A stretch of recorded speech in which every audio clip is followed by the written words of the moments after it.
വടക്കാഞ്ചേരി ജനവാസ മേഖലയിൽ കാട്ടാന ഇറങ്ങി ഭീതി പരത്തി കൃഷിയിടങ്ങൾക്ക് സമീപത്തെത്തിയ കാട്ടുകൊമ്പൻ നാശനഷ്ടങ്ങൾ സൃഷ്ടിച്ചിട്ടുണ്ട്. കഴിഞ്ഞ 3 ദിവസങ്ങളായി തുടർച്ചയായി ആനകൾ നാട്ടിലിറങ്ങുന്നത് വലിയ ആശങ്കയാണ് ഉണ്ടാക്കുന്നത്. എസ് ലിഷോയ് വിവരങ്ങൾ നൽകും. ലിഷോയ്, ഇപ്പോഴും ഈ പ്രദേശത്ത് ആനകൾ തമ്പടിച്ച അവസ്ഥയാണ് ഉണ്ടാകുന്നത്. എപ്പോഴാണ് ആനകൾ ഇറങ്ങിയത്?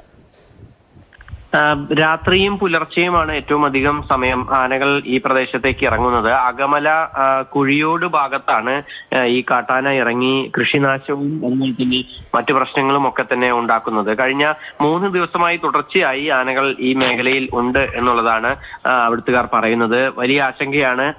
കുറച്ച് ദിവസങ്ങൾക്ക് മുൻപാണ് ഈ മേഖലയോട് കുറച്ച് നീങ്ങി വാഴക്കോട് ഭാഗത്ത് ഈ കാട്ടാനയുടെ ആക്രമണം ഉണ്ടായതും ഒരാൾ അത്ഭുതകരമായി രക്ഷപ്പെട്ടതും ഒക്കെ തന്നെ ഇവിടെ നിന്ന് അല്പം മാറിയുള്ള ഒരു പ്രദേശത്താണ്. ഈ ആനകൾ തന്നെയാണോ ആ ഭാഗത്ത് എന്നുള്ളത് അറിയില്ല എന്നുള്ളതാണ് നാട്ടുകാർ പറയുന്നത്.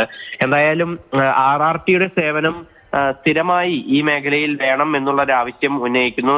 ഈ ഒരു സംഭവം നടന്ന സമയത്ത് RRT സംഘം എത്തി പടക്കം പൊട്ടിച്ച് ആനകളെ തൽക്കാലത്തേക്ക് കാട് കയറ്റിയെങ്കിലും സ്ഥിരമായ ഒരു പരിഹാരം ഇവിടെ ഇല്ല എന്നുള്ള ഒരു കാര്യമാണ് ഈ ഇവിടുത്തെ നാട്ടുകാർ ചൂണ്ടിക്കാണിക്കുന്നത്.